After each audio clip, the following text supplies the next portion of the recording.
Oke, kembali lagi di podcast kami, Mbak Nasir. Kali ini saya mewakili teman-teman, klien yang bertanya. Ini saya sudah menulis beberapa pertanyaan teman-teman. Gitu, ya. Mbak Nasir, baik ya kabarnya? Alhamdulillah. Oke, langsung saja ya Mbak ya.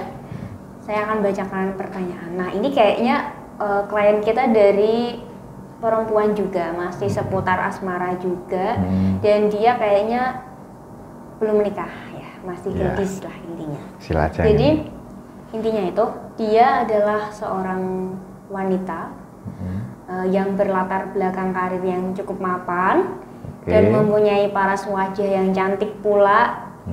Tapi masalahnya nih Mbak, dia masih disusahkan dalam perihal jodoh gitu. Jadi sampai sekarang dia itu setiap deket dengan cowok kandas gitu. Padahal umurnya sebenarnya udah cukup lah untuk urusan material, finansial dan lain-lain sudah cukup. Ya, seharusnya sudah matang gitu maksudnya. Iya. Ini gimana sudah, ini maksudnya kok belum bisa? Sudah siap jodohnya untuk menikah tapi belum ketemu jodohnya. Iya, begitu. gitu. Ya, kalau dalam hal urusan mencari jodoh ya harus tetap berusaha, jangan putus asa. Kita harus tetap berusaha. Kalau bisa itu, kalau dalam hal usaha lahir ya kita harus berani mengevaluasi diri kita sendiri. Misal si wanita tadi itu ketika dulu pengen kenalan dengan cowok-cowok atau menambah teman cowok itu di area mana, ya coba dipindah area, misal di kalangan apa terus dipindah kalangan apa begitu. Terus kemudian misal dari dirinya sendiri masalah fashion atau pakaian, mungkin parfum atau cara bicara atau pola pikir, mindset, ya pintar-pintar mengevaluasi lah untuk diri kita sendiri. Jadi itu untuk menunjang diri kita itu semangat tetap berusaha untuk mencari pasangan begitu. Tetap diikhtiarkan gitu lah ya bahasanya. Nah ini tapi kalau sudah merasa dia udah introspeksi diri, terus sudah melakukan usaha beberapa hal, tapi kok tetap masih disusahkan gitu. Ini masalahnya di mana Mbak? Gitu. Ya belum ketemu saja, itu masalah waktu. Kalau yang namanya jodoh itu kita nggak boleh ini ya, kita harus yakin bahwasanya setiap manusia itu mempunyai jodoh masing-masing. Jadi harus tetap yakin, tetap harus terus berusaha. Dan kalau memang perlu diikhtiari secara batin ya, jadi misal ada suatu pengasihan atau suatu sarana batin atau suatu hal yang bisa membantu secara batin. Contohnya adalah menggunakan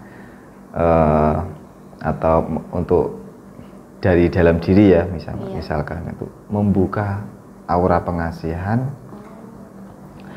dalam hal untuk simpatik atau mendapatkan jodoh. Jadi aura jodoh lah misal, itu bisa dilakukan. Dan untuk pengasihan yang lainnya juga bisa dilakukan. Membuka aura itu kan tetap masih dalam hal masih dalam lingkup yang namanya usaha, cuman kan lewat secara batin atau spiritual begitu. Jadi bisa melakukan usaha itu ya, usaha batin tadi, membuka aura. Nah ini kalau semisal membuka aura ini ditujukan dalam satu cowok atau dia hanya memakai satu aura, takutnya nanti banyak lelaki yang kecantol gitu. Bukan begitu. Cara kerja pembukaan aura jodoh itu tidak seperti itu. Jadi jodoh kan tadi kan saya menyinggung setiap orang itu mempunyai jodohnya masing-masing.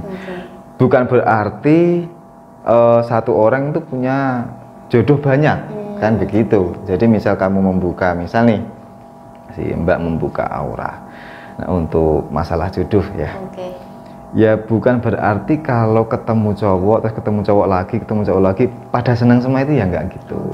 Tapi tetap nantinya kamu akan mendapatkan sinyal-sinyal atau intuisi atau petunjuk-petunjuk tertentu siapa yang lebih tepat untuk kamu jadikan seorang pendamping begitu.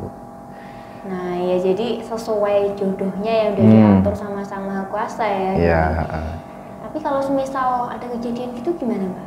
Kejadian yang gimana ini? Kejadian yang dimana auranya ini kebuka kan, terus gak hanya satu cowok gitu, karena yang suka beberapa karena beberapa yang jadi masalah apa ini? Takutnya dia nggak bisa memutus apa ya, asmara dari si cowok ini kan, makin banyak pilihan, si cowok juga otomatis nggak mau dikorbankan gitu kan. Ini masalah lagi katanya. Oh begitu. Sebenarnya nggak seperti itu Pak. Nggak terus kemudian ada yang membuat apa ya, misalkan kamu orang sudah membuka aura terus kemudian ada beberapa yang suka, itu malah tanda yang bagus sebenarnya. Jadi bukan malah menjadi masalah loh kok. Misal menjadi bertengkar atau malah kita misalkan si wanita tadi itu bingung bagaimana caranya supaya tetap berjalan dengan baik biar para cowok itu tidak apa ya melukai atau menyelakai. Itu nggak seperti itu, cara kerjanya nggak seperti itu. Jadi cara kerjanya itu khusus satu cowok gitu atau gimana nih? Atau yang khusus, maksudnya yang sudah dikatakan tadi ya, khusus jodohnya yang sudah diatur sama-sama kuasa. Jadi kan gini loh ya, secara batin untuk buka aura jodoh tersebut, nantinya kan dia akan mendapatkan mendapatkan banyak teman dari apa setelah membuka aura jodoh tersebut. Nah, dari teman-teman yang baru tadi kan dia bisa sedikit menyeleksi siapa yang dijadikan benar-benar kandidat untuk pilihan sebagai pasangan. Jadi gini ya maksudnya, saya sudah menangkap.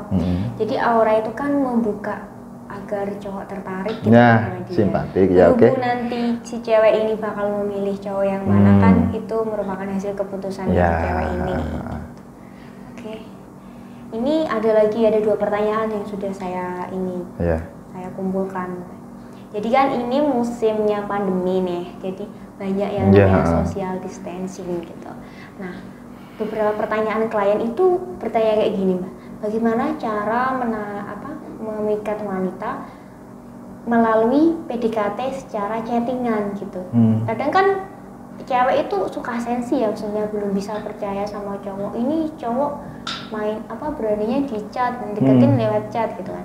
Tapi ya berhubung ini pandemi juga gitu kan, kita jaga jarak. Kan mau gimana lagi, kita pengennya juga mendekati cewek tapi secara ini tadi sesuai protokol kesehatan, yaitu dengan lewat chat. Ini gimana nih tip buat remaja ini, biasanya khusus remaja kayak gini?